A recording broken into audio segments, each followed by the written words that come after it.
eu prometi a vocês que eu estaria trazendo dentro da possibilidade, como diz Agostinho, quando os deveres do ministério me chamarem, eu terei que participar, mas tendo possibilidade, eu quero todos os dias compartilhar contigo pelo menos um salmo da palavra de Deus no sentido estético da leitura, ou seja, trazer ferramentas de interpretação bíblica capazes de fornecer a você uma melhor argumentação na hora de lermos a palavra do Senhor. Em alguns textos, como por exemplo aqui o Salmo de número 2, nós precisaremos entrar dentro de um ou outro versículo até para poder consubstanciar a argumentação apresentada mediante os textos que principalmente são de caráter anônimos na Bíblia Sagrada. Eu quero recordar para você que houve agora umas descobertas em Qumran, os manuscritos do Mar Morto. Eles afirmam categoricamente que Davi teria escrito, se não 100, mais de 100 salmos bíblicos. Inclusive, esse mesmo registro diz que Salomão não escreveu 2, mas 16 textos bíblicos. Vocês sabem que aqui no card eu estou deixando o vídeo que foi falado sobre o Salmo 1, e no Salmo 1 também é um salmo anônimo. A gente considera, eu pessoalmente considero peremptoriamente, que o primeiro salmo é um salmo davídico e também considero o segundo salmo como também um salmo davídico. Se de fato os registros arqueológicos encontrados em Qumran corroboram essa ideia, eu não terei surpresas se eu encontrar naqueles registros o Salmo número 2 como sendo um texto de Davi, e também não me surpreenderia o fato de encontrar também no Salmo de número 2 um texto salomônico, né? Um texto de Salomão. Estou aqui, vamos fazer o seguinte, vamos para a tela do computador. Vou aqui, muito bem, estou aqui, estamos aqui na tela do computador. Bom, eu tenho dito o seguinte, sempre que a gente prega a palavra, a gente tem que se situar no texto. Então eu preciso saber quem escreveu, quando escreveu ou onde escreveu, para tentar transmitir àqueles que me escutam por que foi escrito.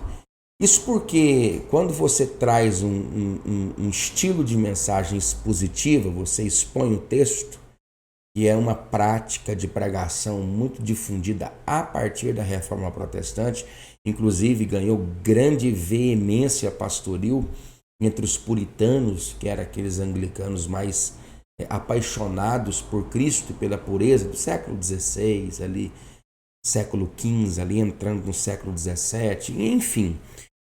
É a capacidade que o orador, o retórico, o pastor, o pregador, o professor tem de expor caracteristicamente o texto. Então, ele precisa identificar o autor, ele precisa observar as figuras de linguagem, ele precisa fazer uma divisão do assunto de forma sistemática. Então não dá para fazer uma mensagem expositiva você lendo a Bíblia simples e puramente de forma devocional. E olha, deixa eu dizer para você aqui, antes que alguém comece aí, né, no comentário, dizer, mas não há nada mais importante, deixa eu olhar nos seus olhos, não há nada mais importante do que uma leitura devocional. Não há nada mais importante do que uma leitura meditativa. Não há nada mais importante do que uma leitura sistemática. Não há nada mais importante do que uma leitura aplicativa. Os níveis de leitura não interferem na qualidade de leitura. Leitura é leitura. Seja para qual fim você está lendo, você deve ler. Mas não dá para trazer uma mensagem expositiva lendo a Bíblia de forma displicente. Não dá. Você tem que realmente fazer uma investigação textual. Então vamos voltar aqui, né? Entendendo está difícil. Vamos voltar para cá, para nós seguirmos aqui com o texto. Bom, são 12 versos. Inclusive John Hill, esse fala Gil, né? John Hill, ele faz uma leitura cristológica desse texto. Então, a primeira verdade que eu preciso considerar é que esse salmo é um salmo real, A segunda verdade que eu preciso considerar é que existem critérios cristológicos aqui neste texto. Portanto, ele é um texto messiânico. É quase que desnecessário dizer que o fato de ser messiânico e caracteristicamente profético não exclui a realidade literal, circunstancial e histórica do mesmo. É possível que os elementos aqui contidos correspondam de forma literal à vida de um mandatário, de um rei. Bom, nós temos alguns reis extraordinários na Bíblia. Temos o próprio rei Davi, que é o exemplo maximizado de monarca na estrutura veterotestamentária. Temos também Salomão, outros reis piedosos, Josias, Ezequias, você tem Josafá. Mas se eu fosse considerar o fato de que um rei extraordinário tivesse composto esse texto, eu apontaria Davi. Se você ler a partir do Salmo 3, você vê que no começo ali já começa a identificar Davi como autor. E são textos que correspondem ao conflito de Davi com Absalão. O Salmo 1 e o 2 não. Então, vamos considerar que esse texto é um texto real e que não só tem um sentido cristológico, portanto messiânico e profético, mas que de fato há uma literalidade histórica na narrativa dos 12 versos. Então, aqui no verso 1, 2 e 3, você consegue perceber através da fala que há uma indagação por parte do autor do texto, dizendo o seguinte: por que se amontinam os gentios e os povos imaginam coisas vãs? É uma interrogação. Os reis da terra se levantam e os governos consultam juntamente contra o Senhor e contra o seu ungido, dizendo: rompamos as suas ataduras. Veja as figuras de linguagem surgindo no texto para descrever a Deus a realidade histórica daquele momento.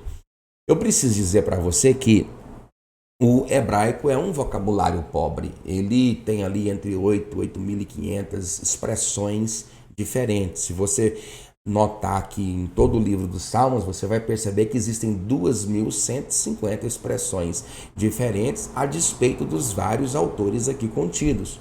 O livro do profeta Isaías existem 2.180, por isso que algumas pessoas, alguns estudiosos chegam a dizer que ali há um trito Isaías escrevendo. Mas vamos deixar para depois Isaías, vamos voltar para cá. Então, eu preciso considerar o fato, vamos voltar para a Bíblia aqui, eu preciso considerar o fato de que esse texto é um texto literal, mas que pode, de forma cristológica e profeta, reportar a ideia do Messias. Você pode ver que as expressões aqui literais correspondem caracteristicamente com os episódios ocorridos nos tempos de Cristo, como também a posteriori, ainda nos dias de hoje. Já diz o ditado, né, que a Bíblia é mais atual do que o jornal de amanhã. Por exemplo, nos tempos de Cristo, a partir de Cristo começa-se a perseguição romana, 10 imperadores perseguem a igreja do Senhor de forma esdrúxula, cruel. Mas o que ocorre com Deus? Aquele que habita nos céus se rirá, o Senhor zombará deles. Eu gosto desse texto porque manifesta de forma bem característica a soberania de Deus.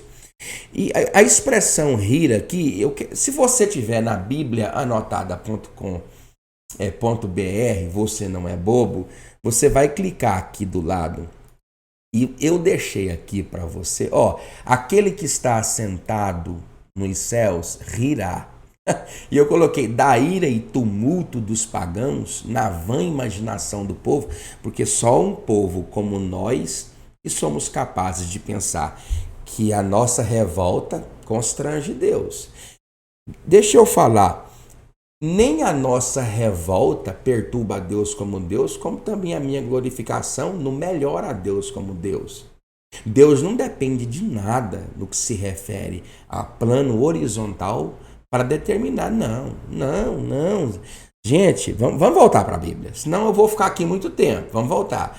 Então você pega isso aqui e lê na vã imaginação do povo, na oposição, leia isso aqui, que aqui eu destrincho de forma mais expositiva a ideia disso aqui, ó. Aquele que habita nos céus, inclusive essa expressão, ela tem uma cognominação com Elohim, que é exatamente a apontação de um Deus altíssimo, acima de todas as coisas. E Deus ri, porque não tem perturbação governamental nenhuma capaz de desmover Deus do trono. Desmover, mover, não, Deus é soberano. Então Deus ri. Deus então lhes falará na sua ira e no seu furor os turbará. Eu, porém, ungi o meu rei sobre o meu santo monte, o monte de Sião. Eu coloquei, claro que eu coloquei aqui, ainda que se estabeleça, falas, características de um reinado literal aqui nesse texto, eu preciso dizer para você que há uma apontação cristológica aqui. É evidente que há uma apontação cristológica. O Salmo é cristológico. Portanto, ele é uma narrativa no presente que reporta o reino do futuro, o Rei dos Reis, Senhor dos Senhores. Aí você vem aqui para o versículo 7, proclamarei o meu decreto, aí há uma fala de Deus ao próprio Cristo, pede-me e eu te darei aos gentios por herança, em outras traduções coloca as nações por herança, e tu os esmigalharás com uma vara de ferro, tu os despedaçarás como a um vaso de olheiro. Agora, pois, ó reis, sede prudentes, deixai-vos instruir, juízes da terra. É interessante que por mais que a palavra de Deus faça uma apontação sentenciosa por parte de Deus juiz com relação ao povo que merece ser julgado e condenado, há aqui no versículo 10 uma apontação de misericórdia reclinada sob a responsabilidade daqueles que queiram se arrepender. Deixai-vos instruir, juízes da terra. E aqui é um convite real a reis. É um convite do soberano a reis. Aí coloca, servi ao Senhor. Veja que as expressões dos versículos 10, embora os textos anteriores, a partir do verso 4, porque vamos fazer uma divisão do texto aqui, mogral, básica. 1, 2, 3, há uma situação literal, contextual e comportamental. De quem? Por parte daqueles que zombam a Deus. O 4, 5, 6, 7, 8, 9, existe uma separação entre esses aí que eu acabei de falar, do 4 ao 9. Mas há manifestações de Deus com relação à prática do homem, que são manifestações repreensivas. Mas no versículo 10 há um apelo de misericórdia. O próprio Deus, aqui eu vejo no futuro a fala de Deus em Deuteronômio: eis que tomo contra vós os céus e a terra, que tenho te proposto 2 caminhos, o caminho da bênção, da maldição, da vida e da morte. Escolhe, pois, a vida para que viva tu e a tua semente. Olha aqui, ó, servi ao Senhor com temor e alegrai-vos com tremor. Essa expressão tremor, eu não sei se eu falei ela aqui. Pega aí e lê, rapaz. Pega, lê, vai ler. Olha, tremor. Eu gosto da expressão tremor, sabe por quê? Você já percebeu na Bíblia Sagrada que quando fala, existem 2 textos da Bíblia que falam o seguinte: o Deus de Abraão, o tremor de Isaac. Isso é interessantíssimo. O nível de reverência que Isaac tinha para com Deus. E alegrai-vos com tremor. É interessante que isso aqui é antitético. Com o tempo eu vou falar sobre paralelismos. Existem alguns paralelismos. São 3 os mais comuns: paralelismo sintético, antitético e o paralelismo didático. Existem antitético, sintético e o didático. Aqui você tem uma antítese entre a expressão alegria e tremor. Você consegue explicar isso? Eu não vou explicar, mas veja que profundidade. Alegrai-vos com tremor. É como se o respeito em excesso, que é a palavra que remete à ideia de tremor, fizesse com que a minha alegria não me levasse ao caminho da libertinagem. Eita, meu irmão, leia aí que você vai entender. Sinonímico, paralelismo sinonímico, paralelismo antitético e paralelismo sintético. Pronto. Tá vendo que eu não estou editando? Aí para você ver, meu amigo, a cabeça já não vai funcionando muito. Beijai o filho para que se não ire, e pereçais no caminho quando em breve se acender a sua ira. Bem-aventurado, Aher, Macários, todos aqueles que nele confiam. É interessante que esse versículo aqui, beijai o filho, eu vou ler aqui, ó. O filho de Deus, mencionado no Salmo 2,7, a palavra usada traduzida em Provérbios 31,2, e vem de outro que significa escolher, purificar, ser puro. Por isso alguns a tornam eleitos ou escolhidos, ou os puros. E ambos concordam com Cristo, que é eleito de Deus, escolhido para ser redentor, salvador de seu povo, e que é puro, livre de pecado, original e atual. É considerando que um beijo é o sinal de amor entre amigos e parentes ao se encontrar e separar-se. Pode aqui projetar o amor e a afeição que devam ser expressados a Cristo e que é um objeto muito amável, a serem amados acima de todas as criaturas e coisas, como algumas vezes significa homenagem e sujeição. É interessante isso aqui. Essa leitura que eu fiz aqui, ela foi a partir de comentários do século XVI, XVII, XVIII, mas especificamente eu trouxe também muito do que John Hill conseguiu ver aqui no Salmo de número 2. É claro e quase que desnecessário dizer que nós utilizamos de fontes para poder fazer a devida explicação. Muitas coisas não, mas grande parte dos textos sim, baseado em fontes, em achados, enfim, investigações e acariações doutrinárias, culturais, comportamentais e religiosas. Muito bem, que Deus abençoe você. Pegue essa Bíblia sagrada, bibliaanotada.com.br, estude esse texto, faça uma divisão, observe aqui que dos versículos 1, 2 e 3 é uma narrativa literal dos fatos ocorridos e que não exclui a possibilidade de apontarem, claro, de forma cristologicamente para Cristo. O 4, 5, 6, 7, 8 e 9 são as falas e reações de Deus com relação à revolta do povo, mas o versículo 10, o versículo 11 e o versículo 12, um apelo de misericórdia por parte de Deus, que embora proferir palavras sentenciosas, não deseja, sobre qualquer hipótese, exterminar aqueles que se opõem. Mas o desejo de Deus é que o pecador se arrependa, se converta dos seus pecados e entregue a sua vida para Jesus. Que Deus abençoe você no nome de Jesus.